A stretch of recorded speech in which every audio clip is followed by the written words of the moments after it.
What up, gang of Lane? Carolina Jackpot time coming at you. It is Sunday evening, and this is unfamiliar territory for Carolina Jackpot in 2021. Coming at you with a video after a loss the previous night. You know, not really quite sure how to do this, but I think I can figure it out because I've had some experience in the past, as you well know. Positives that I saw in last night's game against Georgia. You know, and before I get to that, let me just say that the final score of that game, the 40-13 or whatever, that's about, you know, what I thought that it would end up being. It would be something like that. I thought South Carolina would cover that embarrassing 32-point spread, and they did, barely. I mean, by 5 points, they covered it. Takeaways from the game I thought were positive. Number one, the continued emergence of Josh Vann as a playmaker on the outside for the Gamecocks. You know, I've gotten off the bus. I got off the boom bus 2 years ago, but I'm jumping in the back seat of the van right now. You know, he's progressed really nicely, and I like the way the young man has finally stepped up because he knew that wide receiver room was going to be kind of depleted this year. We had some big shoes to fill there. Lost Shi Smith, and there really wasn't a lot coming back in the way of returning production. And boy, has he ever emerged? I mean, you know, over 100 yards receiving again last night. Had one nice one too that was called back. Can't say enough good things about Josh Vann. He's going to be a problem this season for multiple SEC teams. Be ready. Defensive line, I thought, played well for South Carolina. You know, a couple of sacks, you know, a couple of pressures on JT Daniels. Georgia's offensive line is really good. I mean, that's the best offensive line that you'll see all year by far. So, you know, if they can come away with that kind of performance against them, then I'm okay with it. I'm not okay with giving up the long runs and giving him, you know, 5-6 seconds to sit back there in the pocket and pick you apart. But once again, I mean, it really was a good offensive line that South Carolina was playing against. I didn't think you were going to be able to generate much of a pass rush last night. Probably did a little bit more than I thought you could. So there's that. Now, negatives. The secondary is a problem. We knew this. We knew this coming in, that the secondary was going to be a problem. We haven't seen it exposed yet. And, you know, I thought it would be exposed last week about East Carolina. I mean, and you sit there and laugh about it, but their quarterback can sling the damn thing around. His problem was that he was under constant pressure from the Gamecock defensive line. You weren't able to get that on JT Daniels, and hence he was able to pick apart a pretty shitty secondary. And we're going to have some problems there if we can't generate a decent pass rush the rest of the year against these other teams. Hopefully, like I said, last night was the best offensive line you'll play against, and you'll be able to generate some movement up front there against some of these other teams because you've got to protect that secondary. You got one or two playmakers back there, but as a whole, I mean, they were getting burned. There were Georgia wide receivers running wide open all night long, and that's just totally unacceptable. I can't live with that. Running back play, and this is going to piggyback off something else, but the running back play for South Carolina, I thought was going to be a huge strength of this team this year coming in. I thought that would be a absolute huge strength is the running back play, and the running backs have absolutely looked terrible. I mean, we are not being able to generate anything on the ground so far this year. And then last week, you bring this kid, this Juju McDowell in, and this kid provides a little bit of a spark and basically wins the damn game for you. And last night, he's nowhere to be found. He was nowhere to fucking be found. I had to go check the damn injury list to see if he was hurt, and I didn't hear about it. Wasn't on the injury list. I didn't see him anywhere. Didn't return any punts or kickoffs either. So, you know, I don't know what's going on with that deal or why. I mean, why was he just used against East Carolina so much? But then, I mean, we didn't even see the field against Georgia. Inquiring minds want to know. Now, this is not all a running back problem. This is not a running back problem.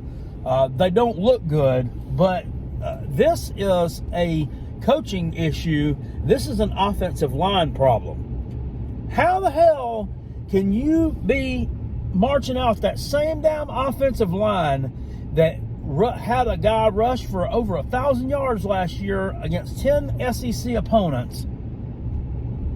They're getting manhandled, getting pushed around by East Carolina, and then they go out last night and they look like absolute horseshit against Georgia. They look terrible. It's unacceptable. I don't want to hear it. I don't want to hear, oh, Carolina jackpot, Georgia got a couple of NFL guys up there on the defense. I don't care. I don't care. They still didn't play well. They still played like shit. And, yeah, Georgia's defensive line is going to make some teams look like shit. I understand that, and I have no problem with that. But I do have a problem with you're getting blown up every damn play, or either you don't know who to block, so you just don't block anybody. Okay, this is a coaching issue, because these are the same damn guys who went out there last year under offensive line coach Eric Wolford, who's at Kentucky now, and they paved the way for Kevin Harris to rush for 1,000 yards, over 1,000 yards. And then we get this new offensive coordinator, or this new offensive line coach in that Beamer brings in. This Greg Atkins, this fat Arn Anderson lookalike from Marshall. Marshall ran for almost more yards than anybody in FBS last year.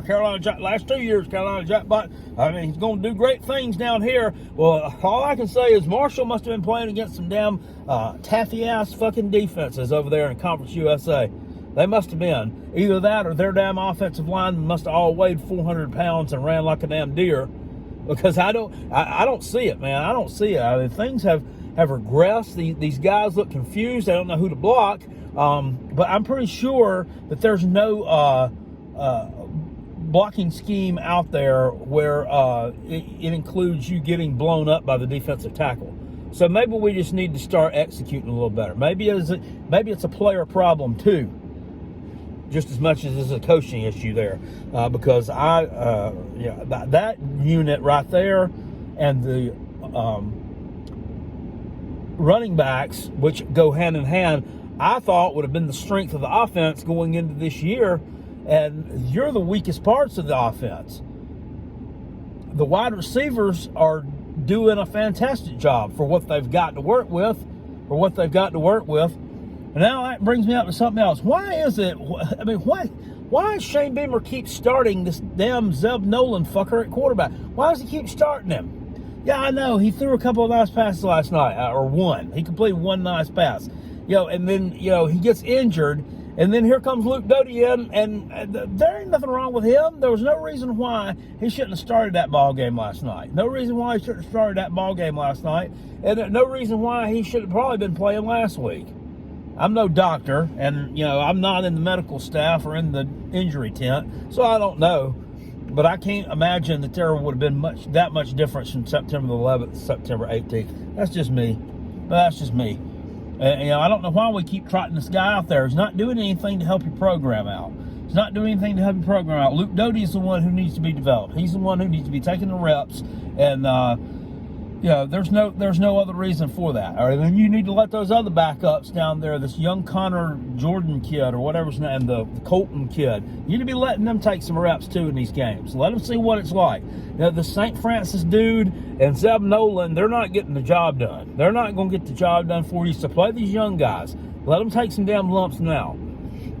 And I know, yeah, I'm kind of saying the same thing that old Uncle Lou said over in his video about Georgia playing Stetson Bennett all the time. There's no reason for it. There's no reason for this guy to be starting either. Absolutely none.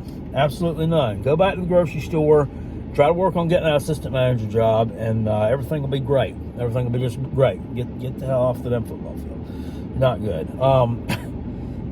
Anyway, have I talked about it all? Yeah, linebacker play is probably right up there in the secondary. I mean, it looked like horse shit too. But I like there's a little bit of swagger to the team. I like that.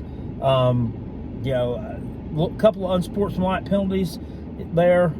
Josh Van got one thrown on him too after he made a nice catch. Whatever. I mean, here's the thing: when these guys are getting these unsportsmanlike penalties called on them, you know, they're reactionary. That's what they are. They're reactionary. Because I can guarantee you that defensive back has probably been talking shit to him the whole ball game. But he turns around and retaliates, and he gets caught.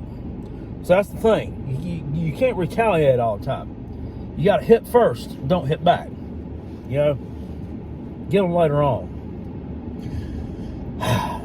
So that puts us at 2-1. We just faced the best team that we're going to play all year long. Sorry, Tater, it's not you.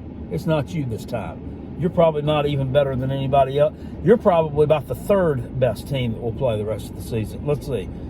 Georgia's better than you. Texas A&M better than you. Florida's better than you. Hell, Auburn's probably better than you. So that takes care of it. Next, got Kentucky coming up Saturday night. And now Kentucky almost embarrassed themselves yesterday, didn't they? I mean, they almost really embarrassed themselves. Almost lost to Chattanooga. They would have lost to Chattanooga if Chattanooga recovered a damn onside kick. They would have lost to Chattanooga. There's no excuse for that. And you can sit here and look and tell, well, you lost to the Citadel. What? Shut up. That was 6 years ago. That was 6 damn years ago. We played an FCS team week 1. Guess what we did? We blew them out, just like we're supposed to do. We absolutely blew them out of the water. Hell, Tennessee played an FCS team yesterday. They blew them out of the water. It was like 56-0. You know, so, I mean, at least Tennessee and the Gamecocks are doing their job and blowing these teams out when they play them. I mean, Kentucky just barely scraping by them, just barely scraping by Chattanooga. It's not even a good FCS team, not even a good one. They're not like North Dakota State or South Dakota State or the damn what have you. No, they're not a good FCS team. So I wish you had saved that performance for the Gamecocks Saturday night. But it's okay. We can take care of business here. We open up. We're like 5-point underdogs at home. It's less than a touchdown. I like it. I like our chances. If South Carolina can go out there and get something going offensively on the damn ground. Get something going on the ground, okay? Because Luke Doty's not going to beat you with his arm. Luke Doty is not going to beat Kentucky with his arm. That's just point blank, period. He's just not. He's just not. Their defense is too solid for that. And yes, I know they rode the struggle bus against Chattanooga. I think that was an outlier. I think Kentucky's a better football team than that. I think they're more of the team that beat Missouri at home a week ago than the team that almost lost to Chattanooga. I refuse to believe that. They're that bad. Luke Doty's not going to beat them through the air. We got to be able to mix it up. This offensive line has got to produce. They've got to produce. And guess what? Our old offensive line coach, Eric Wolford, is over there at Kentucky. He's at Kentucky. So I have no doubt that their offensive line is going to produce. That was the one whole guy that he should have found some way to keep around. I mean, it really should have. Because this damn Fat Arn Anderson experiment, it ain't working out at all. In fact, it ain't working out worth a damn. So that's where I'm at on the Gamecocks after the Georgia loss. It was bad. It was about what I expected. But the thing is, they continued to fight until the end of that game. They didn't give up. You didn't see guys standing around laughing, joking, proposing to their girlfriends. You didn't see that bullshit. I saw focus. I saw a little bit of swagger. And I saw some things that are going to be problematic for some folks down the road. And I saw some stuff that's going to be problematic down the road. We got to get things worked out in the meantime. And Kentucky's a good team, but a good team to do it against. Okay? They're a good litmus test for where we are this far in the season.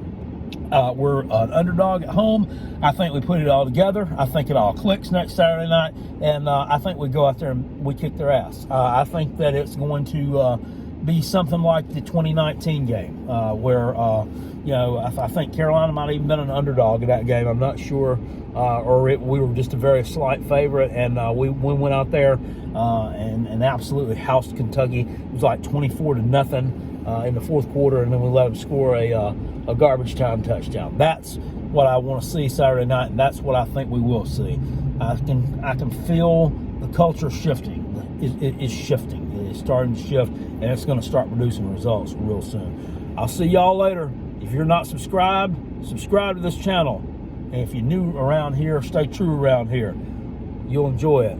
Hit that thumbs up button, and I'll see y'all later. Perugia, peace, and I'm out, and I go. Gamecocks.